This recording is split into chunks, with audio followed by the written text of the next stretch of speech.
In the year 2026, during the Great Depression, a desperate California government introduces the California Grand Lottery. To claim the jackpot, you must kill the winner before sundown, but there's a catch: no bullets allowed.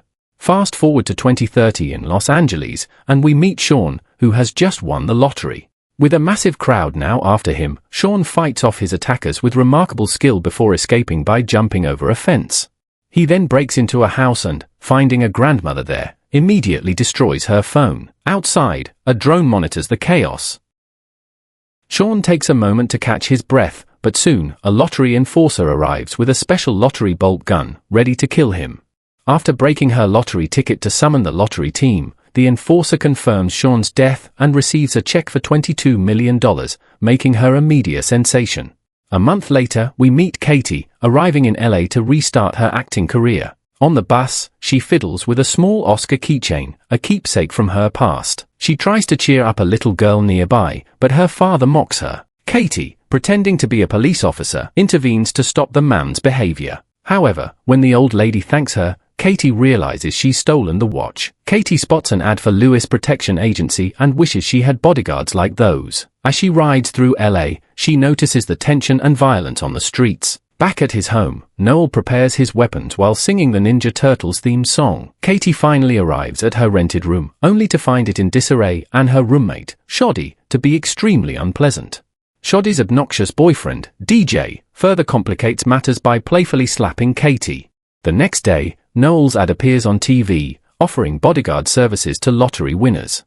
Katie discovers the upstairs bathroom has leaked and ruined her clothes, so she's forced to buy a new outfit with her dwindling savings and take a cab to her audition. At the audition, she is charged $400 to participate. As she tries to prepare, she accidentally activates Shoddy's lottery ticket, registering her as a player. Katie's audition doesn't go well, and she's immediately kicked out. In the hallway, other actresses' lottery tickets activate, revealing Katie as the new winner. The actresses, armed with various objects and knives, attack Katie. With the help of her stage fighting training, Katie manages to escape to the stairs. She hides in a room, only to find herself in a self-defense class where everyone is also out to get her. As chaos ensues, Katie runs into a yoga class, where she's attacked by more people. Noel bursts through the ceiling, saving her and offering her 5 free saves before his protection costs 10% of the prize. Katie reluctantly agrees to sign his contract.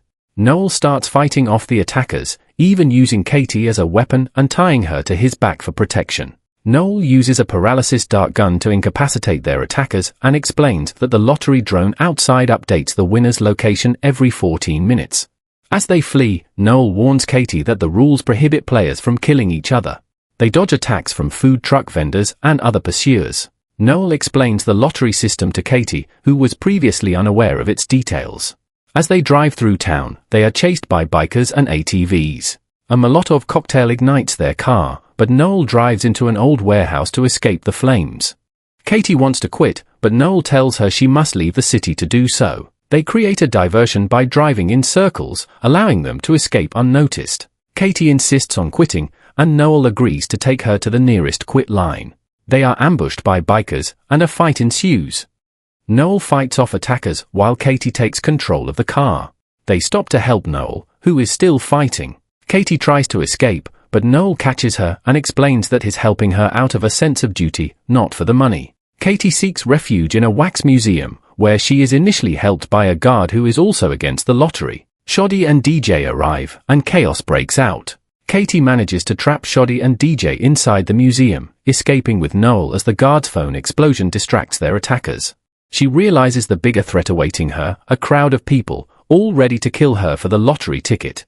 Just then, a police car screeches to a halt in front of her Noel.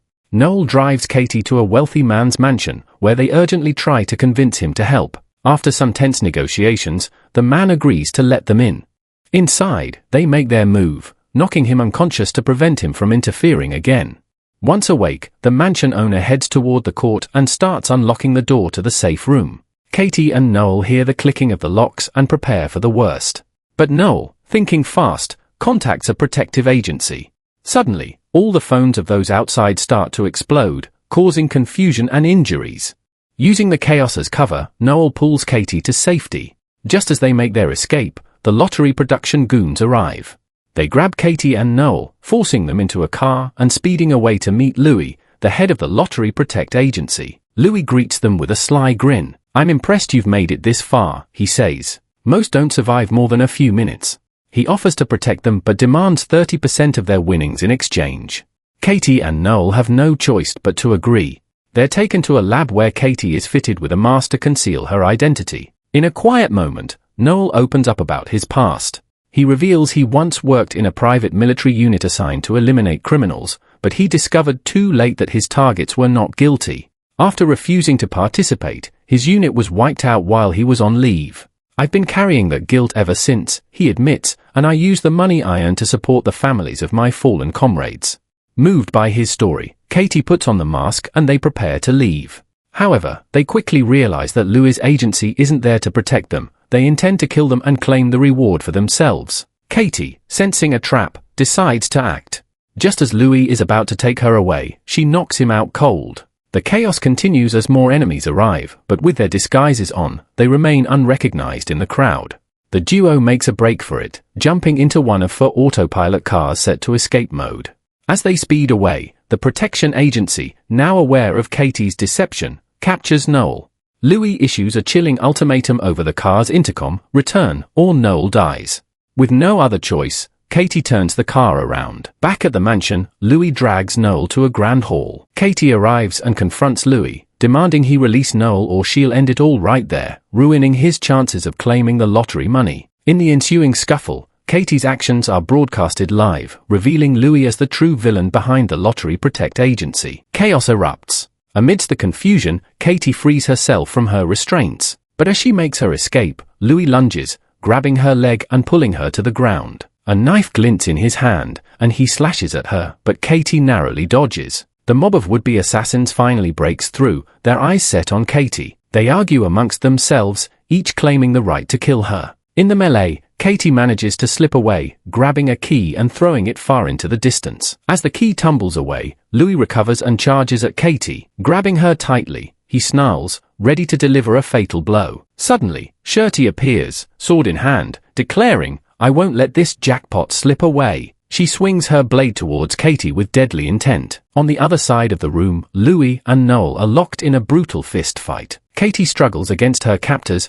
landing a lucky hit that sends Louis sprawling. More hunters flood into the room, and Noel yells to Katie, "We only have 4 minutes. Get to the roof." He fends off the agency's guards, buying her precious time. Louis, seizing a chance, lunges towards Katie once more, but is held back by Noel. They battle fiercely, each blow more desperate than the last. Katie scrambles up a nearby pipe as Louis, seething with rage, climbs after her. A sudden realization strikes Katie: Louis was responsible for the death of Noel's unit, all for his greed. Fueled by rage and determination, Katie fights back, managing to knock Louis down once and for all. The clock ticks down. With only seconds to spare, Katie reaches the rooftop, battered but unbroken. She knows this is far from over, but for now, she survived. She glances back at Noel, who nods with a mix of pride and relief. Together, they faced the impossible, and won. In a closing scene, Katie and Noel look out over a peaceful horizon, reflecting on their journey. They know that their lives have changed forever, but they are ready to face whatever comes next with courage and determination. The final shot captures the sense of hope and possibility that lies ahead, signaling a fresh start for both characters. As the credits roll, the film's message resonates: even in the darkest times,